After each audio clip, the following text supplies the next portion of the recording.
This week, it is the turn of the Pimento Business Development Club. This is our second session of this new club. And this week, I'm pleased to have Adam Rubins and Owen Catto in the hot seat. Adam and Owen, together with Brett Norton, Stephen Knight, and Paul Woolley, are the co-founders of a new management consultancy for communications and marketing agencies called Now Next Why, which launches in July. Today's session is all about focusing on how to create a compelling proposition. Adam and Owen will provide advice on the strategic importance of your purpose through to creating your agency or consultancy positioning and how to embed it into the agency and how to take it to market. Owen partners with business leaders, not ladies, business leaders and owners to develop brand strategies, communications, and future planning. Over the past 20 years, he's been a creative director, strategy head, and managing partner. His value lies at the intersection of these skills. His work focuses on delivering strategic clarity from purpose to position to proposition and pulling this through into communications with more creative clout. Adam has over 25 years of delivering digital-first strategic communications, both agency and client side, heading up EMEA marketing at Disney, launching over 400 films, and then over the last 15 years, running the award-winning global integrated communications agency, Way to Blue, working with clients such as Red Bull, NBC Universal, and Intercontinental Hotels Group. Selling Way to Blue in 2018, Adam now runs The Arc, a consultancy dedicated to agency growth, taking more of a holistic approach, focusing on people as well as business, and is co-founder of Now Next Why. Adam is a passionate well-being advocate with interest in mental health, diversity, and inclusion. Just a bit about Now Next Why before we get started. So Now Next Why seeks to support the growth and development of agencies in a holistic way, offering a broad range of services and backed by some of the leading consultants in finance, organizational design, culture, process, and people. The team partner with owners and leaders to stabilize, grow, and ultimately realize long-term value. So welcome everyone, and now to get started. So the format of the day is very much Owen and Adam are going to give us a short presentation, and then it's going to be a Q&A before we open it up to the floor. If you've got questions, ask them in the chat and I'll bring them into the conversation. Over the course of the session, we're really going to give you key takeaways around why do you need to do it? How do you go about building the right position? How do you embed it into the agency? Pitfalls to look out for, and any other practicalities to consider. I'm going to now pass over to Owen and Adam, who are going to do a presentation for you on propositions. Thanks, Paddy. Guys, can you see the screen? Give me a thumbs up, Adam, maybe. Yeah. Good. Okay, so we've got a short deck to go through, and as Paddy says, this will walk through kind of the need and maybe the process and how to get to we would get to strong agency propositions. I'm going to do a little run-in. Adam's then going to pick up, and then I'll come back in terms of some of the tools that we use.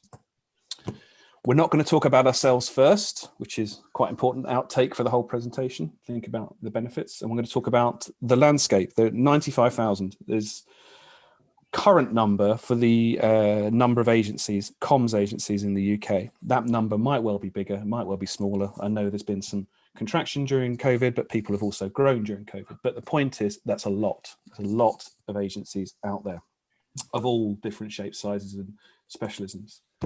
And what that creates, as I'm sure you all know, is choice complexity. If you're a client, if you're procurement, if you're potential team members and talent, if you're investors, in a sea of same, why should they choose you? And that is the starting question for any proposition development. Why, with those stakeholders in mind, should an agency, should someone choose you? What makes you special, makes you stand out? So we believe that good propositions create three things. They create clarity, cut through, and connection. You need clarity of message, of path forward. You need that North Star, and a proposition can help do that. Cut through, we need to find ways to cut through, have an angle, an agenda, a way of articulating what makes our DNA different. And then connection. How do we get people internally connected? How do we get clients to connect with us? And how do we actually connect with the wider category? And fundamentally, they create value. And thinking about the journey Adam's going to take you on, how do you build internal value, culture values, and leadership? How do you get the tools right? How do you maybe create IP and product from that proposition? And then externally, how do you galvanize that strategic and creative product? And how do you make sure it sort of sings in outbound comms? And seamlessly linking to our proposition, therefore, is that we talk about ourselves as being end-to-end allies. The thing that we think makes us stand out is that our experience means that we can work all the way from fix to run, or as you might say, from stabilization all the way through to realization of the value for potential owners, particularly for the independent sector. And it's different because everyone that works in the team, from the founders to the partners, consultants we work with, has been there and done it and got their hands dirty in the realities of agency life, unlike perhaps the larger McKinseys of this world. So that's our proposition. That's what makes us, we think, stand out. And we talk about that culturally as being built around a sense of urgency. It starts now. So whenever we engage with you guys and the client, it is all about the point of moving forward. Whatever's gone before has gone before. Our job is to start now with the future. So that's a soft little lean into what we do, the areas we focus on, and our kind of proposition, our purpose. And I think that end-to-end spectrum is really important. And that's what Adam's going to talk you through now about his journey. And then I'll come back on to some of the examples that we've done and how we go about building propositions. Hello, everyone. So, yeah, I'm going to talk very briefly through the journey we went through at Way to Blue. I think it's a good live example of the challenges of creating a distinct proposition. And because we built an extraordinarily complex business, as you will see, we were able to make all of the mistakes. And because we made all of the mistakes, I can now share them with you. Because from mistakes, we can learn how to do things better.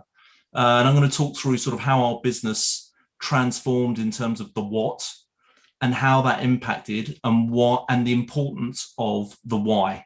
And again, some of the errors we made along the way. So we started life as the first digital publicity agency in the UK back in the 90s, specializing in entertainment. And the first pivot we made as a business was we realized that digital publicity was limiting as a service. And we decided to move from what was a specialist market over to a generalist market. So taking on a number of different other products and services. And the challenges of that were obviously the requirement for service specialists, and challenging some of the deep perceptions in the market, i.e. you're just a digital publicity business. And the first error we made was we used a lot of buzzwords, and buzzwords ultimately turn the business into a commodity, and it makes it very hard for people and clients to understand the value that you're driving. So we go to the next slide. We were now a communications agency specializing in entertainment. And the next pivot we made was geographic. We felt that the UK itself was limiting. We were doing good business in the UK, and that there's a big world out there. And if we're an entertainment business, it makes sense to broaden out into the US market and into Europe and indeed beyond. So we moved from being a UK business to a global business. And the challenges with that are operations, bandwidth, because you're forever putting out fires, you're managing a lot more people, hiring a lot more people, and you're growing a profile and a reputation in new markets. And again, challenging that perception that you're just a UK agency. So the error we made at this point was we struggled to find a clear statement of specific tangible benefits that a customer would receive from using some of our products and services. So we couldn't really answer the question, why use us? So we started to ask questions. What is our target audience trying to do? What does success look like for them? What's standing in our way? What's happening in the market? Are there opportunities we're looking to exploit? How would we describe the mindset or the attitude of the people we work with? And culture became very, very important to our business. What will the client have after working with us? What is the tangible impact of our work?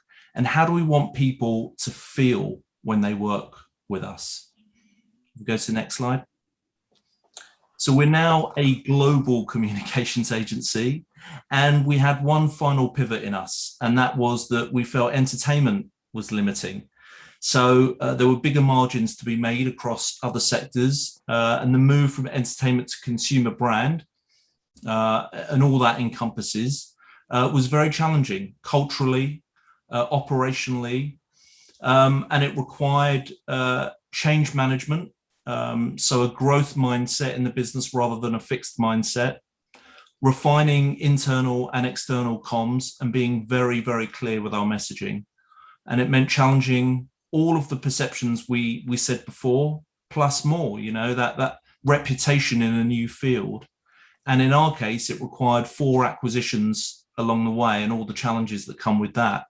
And we felt as a business that transformation was essential and that pivoting as a business was important for growth. But equally, we also realized very quickly that a full service or generalist agency wasn't considered to be an attractor, rather a detractor.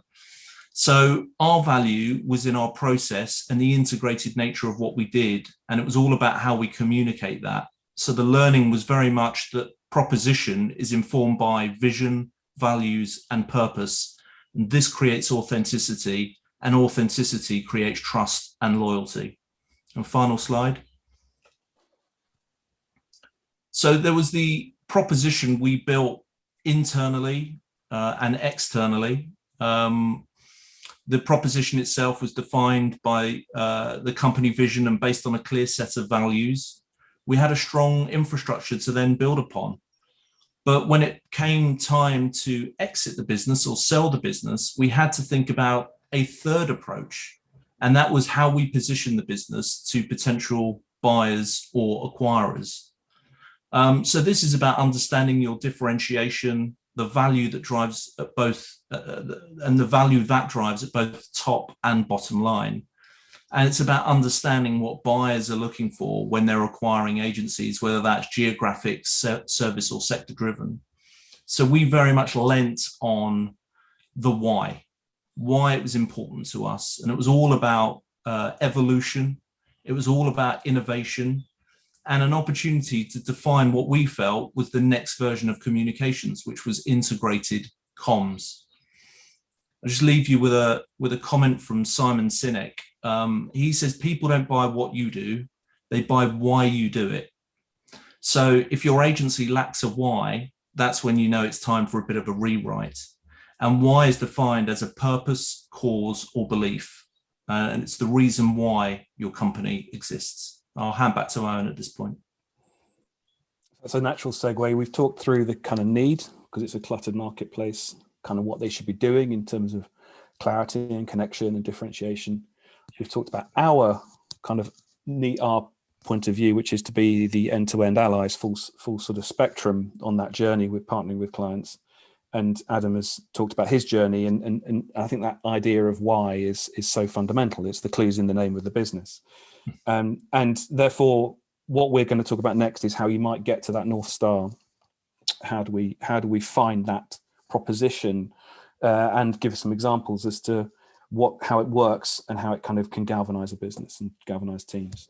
The first thing that we'd probably highlight, back to the allies point, is that objectivity isn't always easy.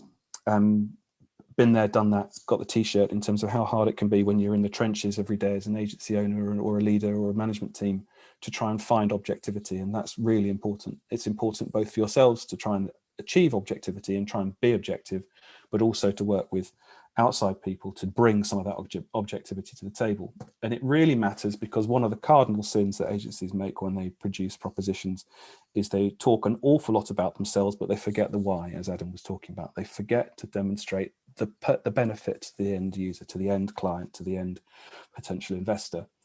You know, the amount of times I've seen agencies talk about their services and their proprietary IP and be very pleased with themselves about that, and then forgotten to explain what it does and what you get, you know, from that. So we mustn't navel gaze, and we shouldn't be. It's a self-obsessed process in terms of producing a proposition. But if you're going to do that, don't just think about yourselves, think about the outside world and think about the end game. So we have a structure which is not rocket science, but it's sequential, and it walks through and forces us to think about all of these different areas. We call it the 9 Ps. And it covers point of view, so what's going on in the landscape, insight, people, so who are we trying to talk to, what's the purpose, what's the problem we solve, the product, what do we actually do, that's always a classic one, positioning, where do we sit, pillars, what are the bits of the business, How does it work? What are the values, the principles, and what proof have we got? How can you justify what you're going to tell the world in the future? And that wraps up in a proposition. So some outtakes, some things to consider. The first thing absolutely is consider the agency we in relation to the world. We've got to look outside as much as looking inside. You know, we've built this business to do this. Okay, great, but why? And for who for, and what does the marketplace need right now? So the purpose, the point of view is really important. We need to dig in and we need to have a look at what's going on in the landscape at the moment. We might be arguing at the moment that change is going to be forever happening. The sands are going to be perpetually shifting. And so how do you get ahead of that might be a really important point of view. People. So who are we talking to and what motivates them? And I think that is both internal and external, but very much thinking about your client targets, what's going on in their heads, what's keeping the CMO up at night. How do you think about that and relate to that? Purpose, the reason we're created, the problem we solve, the why we exist. We always have to then look at the value add, the purpose, meaning client X has got a problem, we're here to take that away. And if we can articulate that in a couple of sentences, we start to get and be more clear on then the product, the how we do that, the what we do, where, and actually also where we sit in the marketplace. What sort of business are we? Are we an integrated agency? Everyone's integrated. Okay, so what's our difference? Exactly as Adam was trying to achieve with Way to Blue. Then we need to understand the interplay between structure and culture. The two things play together. So sitting in the marketplace is a certain type of business. What sort of are we? Are we a challenger? Are we a disruptor, or are we a big player? And linking then that to our pillars. So how do we structure this business? How does it work? What are the different areas that come to life? So do we have media buy, sales promotion, and digital delivery or something? You know, what are those different pillars? How do they work together, and how do the people inside those pillars work together?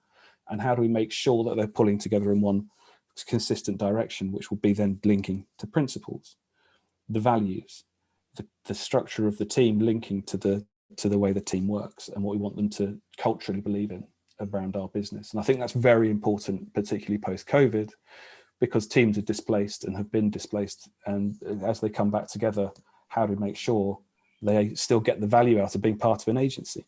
All the things that are both soft and career beneficial out of being part of what is a vibrant, dynamic industry. And then finally, proof. Why should they believe us? What have we got? What's in our arsenal that we can take to the market as distinct differentiators and proof of our belief in what makes us as a business special? And then ultimately wrapping that up in a proposition. And there's lots of discussion around between what's a value proposition versus a brand proposition. We believe if you go through this kind of process, you should be able to come up with something that covers both, a hybrid brand and value proposition, a way that both galvanizes you culturally, differentiates you from a branding and a positioning perspective in comms, but also because you've thought about the problem and the client and the problem you solve and the clients up front, also should be able to express the value you bring to the table. So finally, I know we're running out of time, Paddy. This is an example for an agency called Live and Breathe, who are a long established retail agency that wanted to reposition. And their challenge was how to sort of stand out in the integrated era when everyone is, as I said, pretty much integrated. And we decided that the big point of view was that a lot of agencies had forgotten their modus operandi was to sell, was to put product out there that would, and comms out there that would drive sales.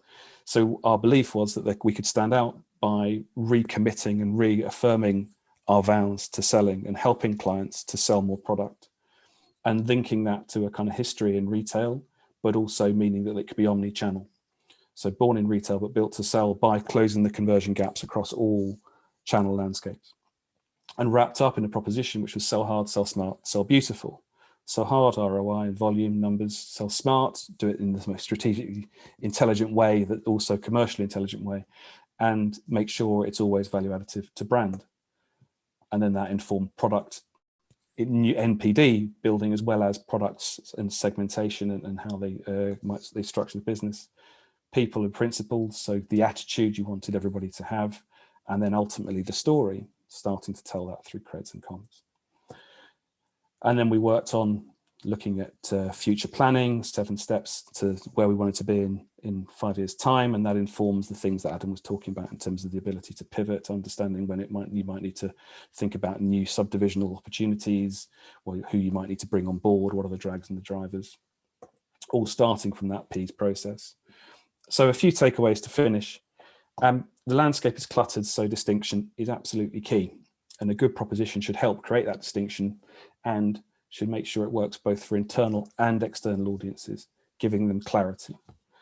Ultimately, it's about galvanizing people to create value and keeping in our heads, where do you want to be in a few years' time? What value do you want to create? And what do you want out of this? Objectivity can be tricky, so put your client hats on. Consider the interplay between structure and culture. So how this business sets up will have an impact on how the people work together and how we want to make sure they sort of feel like they're part of a cohesive valued unit. And then keep it human. Buzzwords don't build value. We've got to make sure that there's always honesty and truth inside whatever proposition we develop. Thank you very much. Fantastic. Adam and Owen, thank you very much. That's really interesting.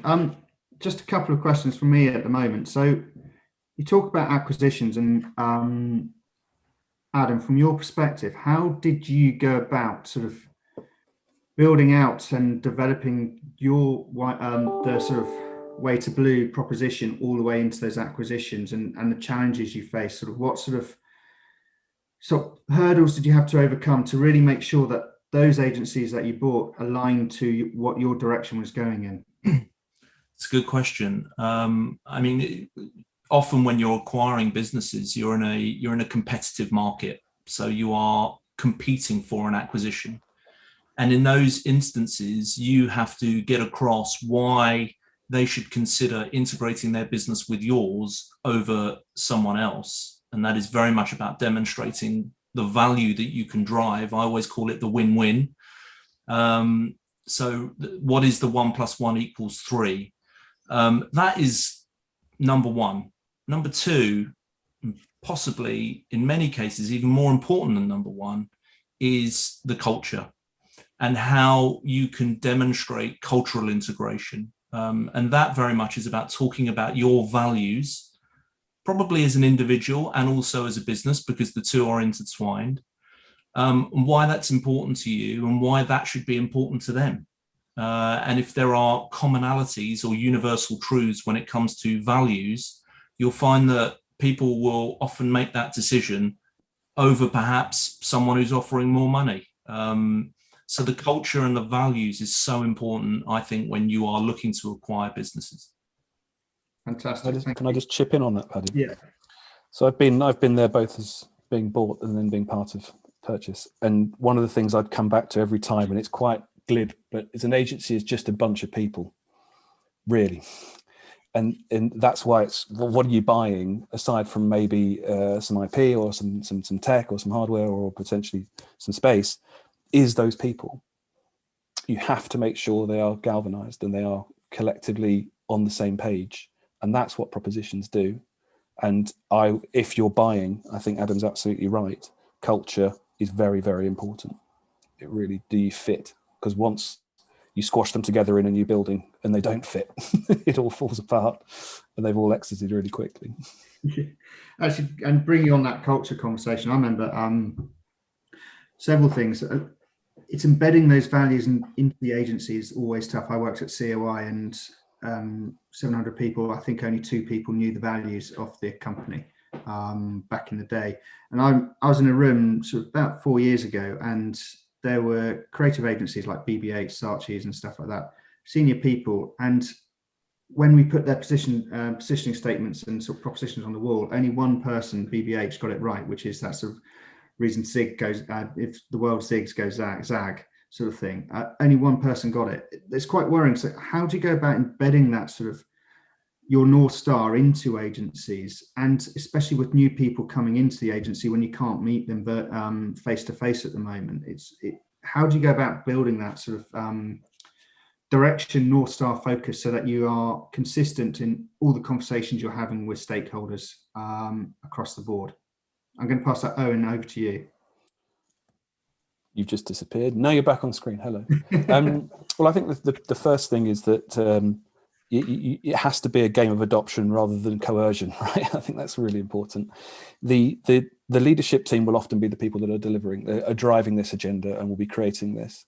And I think that's right. I don't think you can open this stuff up to the whole agency because it becomes committee work. But then what you need to do is consider the deployment of troops and key allies throughout the business. You then need to bring on board your sort of internal main stakeholders to buy into this. So at a certain point, you'll have developed what you think is the proposition. I think then you need to get your next level down management team to buy into it, to input into it, to buy it, to believe it.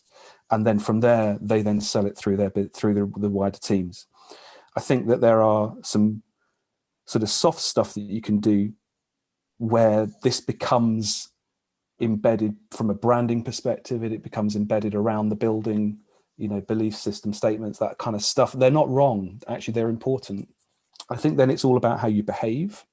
I think then actually, even if they can't, play back to you your internal line, that's not necessarily a problem if you've all kind of got the cultural connection.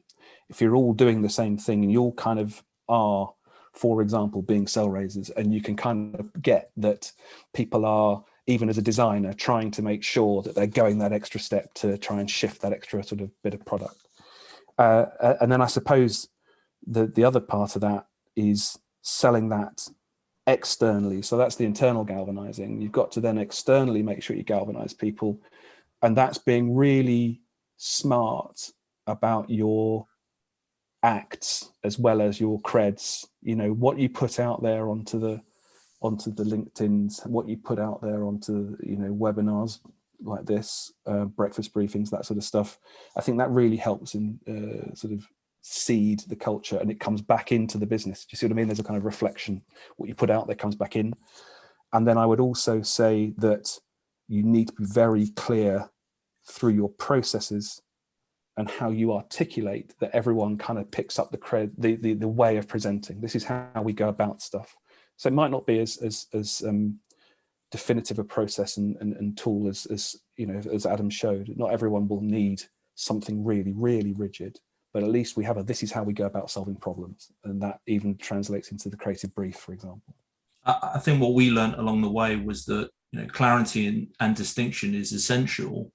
But what's really important after that point is consistency. And it's using the same terminology, the same phrasings, the same values in everything that you do, from the employee handbook, the day someone starts, day one, through to the appraisal system. You can appraise against certain values. If one of your values is, for example, innovation, well, what have you done to innovate in the last 6 months? So you can start to really draw people back to it at all times. And again, as to Owen's point, in your external comms as well. There's an interesting point as well, because Adam's talking about appraisal of team. Actually, the team should be able to hold truth to power a little bit as well. That the management team, you need to be able to demonstrate, right? This is what we've done. This is how we're acting. And this is the changes we've made. It's really important that leaders lead by example. And to your point, Paddy, about a lot of these big businesses, there's a bit of a breakdown in terms of understanding what the true proposition or values are in a business. It's often because the leadership, there's a lot of churn at leadership level. New people come in with new ideas and new approaches. You can't keep changing your positioning every time you've got a new CEO. So it is about leading by example and ensuring that the leader is consistent in terms of their messaging too. Something to add to that, we're very focused on the independent sector, and I think that's one of the joys of being in the independent sector is that you have the ability to be masters of your own destiny much more than a networked agency. I've worked on network propositions, but there's multiple stakeholders and also the wider entity to consider. That working as independents, we should have the ability to be independent of mind, and which is what we want to do. This is what we want to achieve, and I think that really helps, therefore, get traction with a proposition. No, and you talked about that sort of thing, that sort of new leaders coming on and sort of they constantly look. It happens with CMOs; they take new direction, and CEOs and other businesses outside of agencies, they sort of change the direction of the path of the business. how often, as a leadership team in an agency, how often should you actually be looking at your position and making sure that it's staying true to the North Star that you've created and that value that you've created to clients and to your target audience? Because you could be, as like the world we're in, where shiny new things come along, clients go, I want a bit of that, I want a bit of that, rather than actually what you want is that true sort of belief in what you're doing. So in your opinion, what is that sort of, how regular should this be looked at, and how often should you be making those changes so that it's staying true to who you are and what you're about? I'm going to pass I'm looking at you, Adam. That's me. Okay. Well, look, the challenge is in one sense, you want consistency, right? So if you want consistency, you don't want to turn the whole thing on its head every year or 2 years. At the same time, you also want to evolve as a business. So when you evolve, you need to ensure that your positioning can take on new things. So you ultimately want a positioning statement that can be a catch-all for everything you do with the business, whether it's acquiring new businesses or entering new markets or new sectors. Your positioning really needs to be a catch-all. And if it is more about the why you're doing what you're doing, it shouldn't need to change that often. I mean, we would change our website every couple of years. I think there is that whole thing in an agency where you get a bit bored of your branding, the way you look or whatever. But I think of positioning, because it's more about the why and not the what, it should be relatively stable, in my opinion. I'd agree. I think that comes back down to what you want out of it as a starting point. What do the leadership team want? Yeah. Where are you going? And then, of course, as Adam says, you need to monitor. So, we have a traffic light monitoring tool to kind of make sure we're looking at all the metrics. And I think that's, the numbers will start telling you things, to see what's going on there. You've got to make sure you're on top of the way the business is moving forward. And if things aren't right, then you have to assess. But I don't know if it's unlikely that you'll go straight to proposition when there's things that are wrong. You'll be looking at the different elements that sit underneath that to tweak. Yeah. And that sort of talks about sort of looking out for pitfalls. I suppose a lot of agencies, you're right, they lack the why. They're very good at explaining what they do, but they don't say why they do it. I was talking to an agency yesterday, and they very much lack that why. How when an agency starts looking at their positioning, what recommendations would you look around to things to watch out for, pitfalls to be aware of, so that making sure that they're always going to be aligned to that North Star? Owen, over to you. I'm going to pass that to you. So just give me the question again, Paddy. So it's pitfalls to look out for when you're developing your positioning statement, because there's a lot of agencies out there that have they say what they do, but they don't say why they do it and what's the benefit of coming to them. So what would you sort of steps you'd look to and sort of recommendations to say, sort of things to watch out for, pitfalls to be aware of, sort of thing? I guess the first thing is it's really hard when there's 95,000 plus agencies out there to be fully differentiated. So there is a danger that you could try and it'll become an impossible task to be fully differentiated. So the first pitfall is to recognize you're looking for distinction as much as you are necessarily going to be able to achieve full differentiation. And I think therefore you have to look at your set, look at your category. The first starting point should be who else is out there, what else is going on, and then I think, and therefore looking for areas of differentiation, but not beating yourselves up to the point where there's nothing new on earth, because the differentiation might come from a tool, it might come from a tone, it might come from a creative expression of your sort of proposition. So look for it, but don't kill yourself. And I think then the way that you should achieve it is by putting your client hat on, always put yourself in the shoes of the commissioning client, the CMO. Don't forget them. That would be a big pitfall, is just to go out to market saying, yeah, we think the landscape's all about this. We've noticed there's a gap in the market for that, and without ratifying that with any sort of client need and any problem purpose solving. Perfect. Thank Does that you. make sense? Yeah, that does. Yeah. Adam, do you have anything to add to that? Only that a lot of people are talking about purpose these days. Seems to be very on trend, but for a good reason. And purpose acts as a grand motivator. It drives our energy, and that in turn feeds others. So if you create a proposition around purpose, it should feel slightly distinct, and it should feel slightly more meaningful and authentic, because it's the reason you're doing what you're doing. So I think purpose plays a really important part in defining what your proposition is and the distinction that that can bring to the table. Yeah, I agree. A couple more things as I think about it. You've got to make sure that everyone's on the same page while you're starting the process in the first place. So a very important pitfall would be that if one of the board members doesn't think there's anything wrong, because it ain't going to work, then it'll never work. You'll never get it right. So you've got to have internal alignment as to the reason we're going for this. I think initiative-itis is also a really difficult, thing to overcome for agencies, because you're going to go to the team with a brand new proposition. This is really exciting. Here's our new North Star. We're going to do this, this, and this, and then you don't keep those promises. I think you have to make sure you cherry pick a couple of things and do them well that demonstrate the new direction. And then I guess the final thing would be, don't just pay lip service to the proposition. Make sure that it really does track through across all areas of the business. So, for example, once you've considered the way it structures in terms of pillars, it might not change, but you might rethink how the business sits and works. Also, then think about the machinery of how the agency works. So how does the proposition inform the strategic planning process? How might that inform the creative briefing process? How does that inform how you present back to clients and your sales story?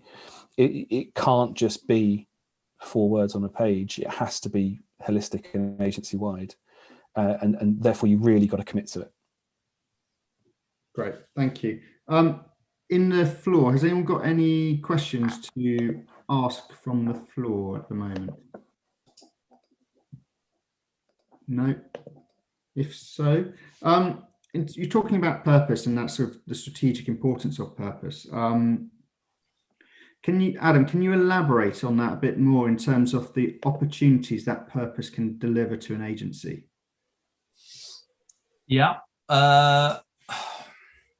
Well, it's connected to the vision and the values of the leadership. So, I always think it's very important for leaders to have a very good sense of what their strengths are as a leader and what their values are as an individual. And a lot of businesses' values are connected to the values of the leadership. And that's what makes them meaningful, and that's what makes them authentic. So using values in purpose is very important, because people will buy in. I don't know if everyone else is experiencing the same thing, but I found towards the end of my stint at Way to Blue, when I was interviewing people, it was a two-way interview. In the olden days, it was a one-way interview. Now it's a two-way interview. They are interviewing you to see what your values are, what the cultures are inside, what the culture is inside the business. So they're ultimately trying to get to the root of what the proposition is and how that is demonstrated through its vision and values.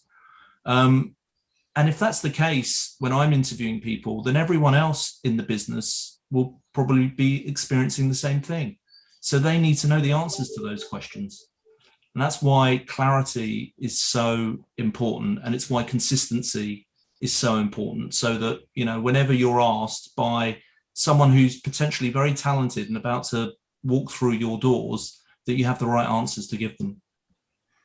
It's interesting. You talk about interviews. Actually, I think that must be more challenging now with COVID and how agencies behaved, or how businesses behaved during COVID, and the situation it created, and furlough and stuff like that. That must be sort of a common question starters or staff are asking of their potential new agency that they're looking at. That side of how did you behave as an agency going through these times, and sort of what did you do, what sort of outcomes, how did you support the health and well-being of staff? And that links back into your purpose. Absolutely. And, it's, people have a choice. They don't have to come and work for you, whether it's a client or an employee. They don't have to work for you. They have other alternatives if they're very talented and very good at what they do. So you need to have, I believe, a very clear sense of purpose and values in order to attract clients and people to your business over your competitors. I think that's really, really important, particularly now. The agency life historically was hard work but a lot of fun, and potentially, if you got up to the higher echelons, rewarding. If you're now a graduate coming into the landscape, it's actually, I don't necessarily go to the office very often. We don't have all the fun we used that I heard was going on in Adland, and actually I don't even necessarily get paid as much if I went on a different career path. So it's so important that if you're bringing people into the industry, and I think we have got a problem in terms of the talent gap. If we're going to bring them in, we've got to demonstrate that this is more than just a treadmill. That's why I back to it's just a bunch of people that are going in one direction. If you share that same vision and you share that sort of same spirit, which is articulated by that kind of proposition, that goes a long way to creating the value that they'll want and will want to be attracted to. And therefore, with the best people, you are in turn creating value for future investors, because you're demonstrating you're bringing in the right talent and they should generate money for you. Yeah, I mean, we're leaning more towards purpose now rather than proposition, although the two are intertwined. But if you take mental health as an example, you mentioned in the introduction that it is something that's very important to me. That's not just a tick box exercise, as many businesses do. We have to do something with mental health and diversity and inclusion. It's meaningful. It's meaningful for me. And I write a lot about it and I talk a lot about it. And we had some very innovative approaches to mental health within our business, so that when we were doing interviews, people would always come to me and say, I read what you said about this or what you said about that. And there's an immediate connection point from a values perspective. And I even had clients that, liked the fact that I talked so passionately about mental health. So things like that is just an example of the authenticity it can create when it comes to values, purpose, and proposition. I think you're right on both fronts. I think, Owen, there is an industry problem. We've got senior leaders leaving because they've just burnt out during COVID, and actually go off to do different career paths. And that doesn't show good light to the industry as well, where you're losing talent at the top. You've got newbies that are coming in who haven't got the experience, and we are, as you say, having this talent gap. And I think there's a wider industry sort of thing, which is around actually what is the purpose of our industry to support sort of talent coming through. Right. I think it's important to qualify. We are banding around quite a few different terms. I know. No, but I think it's fine, right? The reality is there are different terms going on, and we've all got different ways of talking about it. But the proposition for me and for us as a business encompasses all of this. It is the sort of the dots at the top of the eye that covers all of these other areas. You to get to a good proposition, you should be covering off all of these different parts of your business. Hence that structure we put together. And the names of the little headers doesn't really matter. It's just you are going to walk through all of the different aspects, and culture and people and values is a really important part of that. Great, thank you. I think, is there any other questions from anyone coming through? I don't think there is. So I think, Adam, Owen, thank you very much. I'm going to wrap up now, partly because I think we've covered a lot of ground and there's sort of some really interesting topics coming through. So thank you very much. It was a really good session. I'm just going to be following up next week with some of the key takeaways. So watch this space. And also, just so you know, we're posting the video on our YouTube page later as well. But Stephen's also asked just a couple of quick reminders for events we have coming up. Tomorrow we have this month's 5 PM Club, which is hosted by Stand. And Stand is an integrated and strategic comms consultancy specializing in PR, digital, social media, insights, strategy, and positioning. They back organizations from any sector that believe in better. We feel there's always more to do. By challenging the way people think, feel, and act, they They help clients create meaningful change. So if you haven't already registered for this event, please contact Isabel ASAP. And I think there might be a link in the chat coming through. There it is. Thank you, Isabel. Second thing, next week, we are returning to GDPR in the form, we have a webinar around third-party cookies and the demise of this. It's a special event and we've been targeting clients. We've got 200 clients attending already. It's hosted by Mark Palmer of Pimento, and we have Google speaking, so Paul Coffey, who is MD of Privacy for EMEA, speaking from Google. We've got Ian James of Silver Bullet, Rebecca Lewis-Smith of Fountain, and Luke Smith of Crowd, discussing what brands need to be doing in preparation for the demise of the third-party cookie.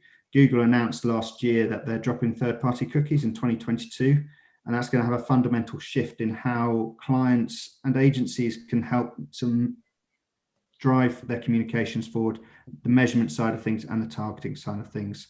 So it's all about shifting to how they use first-party data. We also have the next BD Club, which is on the 7th of July. And in this session, we'll be talking about sort of managing clients down that pipeline, sort of all the way through. So, and that's discussing with Katie Street. So watch out for the comms coming from there. And if you want to know any more about sort of Now Next Why, or sort of have a discussion with me, please just give us a call. That's it for now. So thank you very much. Have a good day. You've got 10 minutes extra time. So take care, everyone. And thank you very much. Thanks, everyone. Thank you. Thank you. Bye-bye. Bye-bye.